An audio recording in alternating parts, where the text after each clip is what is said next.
നമസ്കാരം. പശ്ചിമേഷ്യൻ യുദ്ധത്തിൽ വെടിനിർത്തൽ ചർച്ചകൾ പുരോഗമിച്ചുകൊണ്ടിരിക്കുന്നതിനിടെ ഇറാന്റെ പക്കൽ കൂറ്റൻ ബാലിസ്റ്റിക് മിസൈലുകൾ അവശേഷിക്കുന്നുണ്ടെന്ന് US രഹസ്യാന്വേഷണ വിഭാഗത്തിന്റെ റിപ്പോർട്ടുകൾ പുറത്തുവരുന്നുണ്ട്. ഇത്തരത്തിൽ USന്റെ രഹസ്യാന്വേഷണ വിഭാഗം തന്നെ പുറത്തുവിടുമ്പോൾ അവർ ഭയന്നിട്ടാണോ ഇപ്പോൾ യുദ്ധം നിർത്തുന്നു എന്ന് പറയുന്നത് പോലും വളരെയധികം ട്രോളായി മാറുന്നുണ്ട്.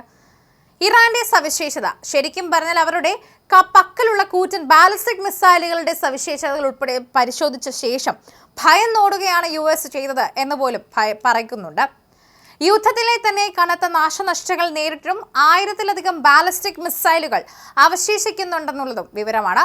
ഭൂഗർഭ അറകളിൽ ശേഖരിച്ചു വെച്ചിരിക്കുന്ന മിസൈലുകൾ പുറത്തെടുക്കുന്നതിലൂടെ ഇറാന് അതിശക്തമായ ആക്രമണങ്ങൾ നടത്താനാകുമെന്ന് US രഹസ്യാന്വേഷണ ഏജൻസികളെ ഉദ്ധരിച്ചുകൊണ്ട് വാൾസ്ട്രീറ്റ് ജേർണൽ റിപ്പോർട്ട് ചെയ്തിട്ടുണ്ട്.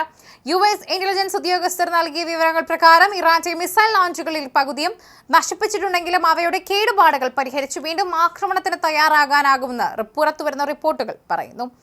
യുദ്ധം ആരംഭിക്കുന്നതിന് മുൻപുണ്ടായിരുന്ന മിസൈൽ ശേഖരത്തിന്റെ പകുതിയോളം ആയുധങ്ങൾ ഇറാന്റെ കയ്യിൽ അവശേഷിക്കുന്നുണ്ടെന്ന് US ഇസ്രായേൽ ഉദ്യോഗസ്ഥ വൃത്തം നേരത്തെ വ്യക്തമാക്കിയിട്ടുണ്ടായിരുന്നു. താൽക്കാലിക വെടിനിർത്തൽ പ്രാബല്യത്തിലെത്തിയിരിക്കുന്ന നിലവിലെ സാഹചര്യത്തിൽ എടുത്തു നോക്കിയാൽ മിസൈലുകളുടെ തകരാറുകൾ പരിഹരിച്ച് ഇറാൻ യുദ്ധം പുനരാരംഭിക്കാനുള്ള ഒരുക്കത്തിലാണോ എന്ന ആശങ്കയിലാണ് US അധികൃതരെന്നാണ് റിപ്പോർട്ടുള്ളത്.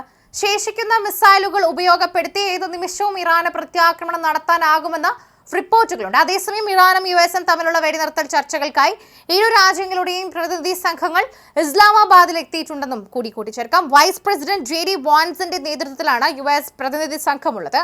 Parliament speaker Mohammad Bagher ഗാലിബായിന്റെ നേതൃത്വത്തിലാണ് ഇറാൻ സംഘം.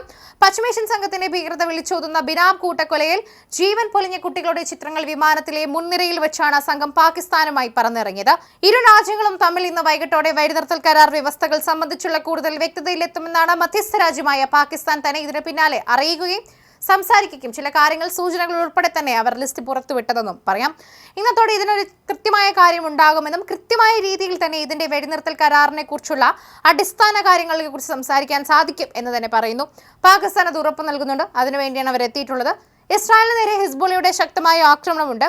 തെലാവീവ് അടക്കമുള്ള മധ്യ ഇസ്രായേലിലും വടക്കൻ ഇസ്രായേലിലും റോക്കറ്റ് ആക്രമണത്തെ തുടർന്ന് അപായ സൈറണുകൾ ഇന്നലെ മുഴങ്ങിയിട്ടുണ്ടായിരുന്നു. കുറേയധികം നാളുകൾക്ക് ശേഷമാണ് ഇത്രയും അധികം നേരം സൈറണുകൾ മുഴങ്ങി കേട്ടത്. അതുകൊണ്ട് തന്നെ ഇസ്രായേലുകൾ ആകെ തന്നെ ഇപ്പോൾ പരിഭ്രാന്തിയിലാണ് എന്ന് പറയാം. അത്തരമൊരു രീതിയിലേക്കാണ് അവിടുത്തെ അവസ്ഥ പോകുന്നത്. എന്നാൽ കഴിഞ്ഞ കുറച്ച് നാളുകളായി ഇറാനിലെ ആളുകൾ ഉറങ്ങിയത് കഴിഞ്ഞ കുറച്ച് ദിവസമായിട്ടാണ്. അതുകൊണ്ട് തന്നെ നമുക്ക് ആരെയും കുറ്റം പറയാൻ സാധിക്കില്ല എന്നതാണ് ഏറ്റവും വലിയ കാര്യം. മധ്യ ഇസ്രായേലിലെ തെലാവീവ് മേഖലയിൽ ഹിസ്ബുള്ള തൊടുത്തുവിട്ട റോക്കറ്റുകളിൽ ഒന്ന് വ്യോമ പ്രതിരോധ സംവിധാനം തൊടുത്തതായി ഇസ്രായേൽ അവകാശപ്പെടുന്നുണ്ട്. മറ്റൊന്ന് ആൾവാസമില്ലാത്ത തുറസായ സ്ഥലത്ത് പതിച്ചതായി ചാനൽ 12 റിപ്പോർട്ട് ചെയ്യുന്നുണ്ട്.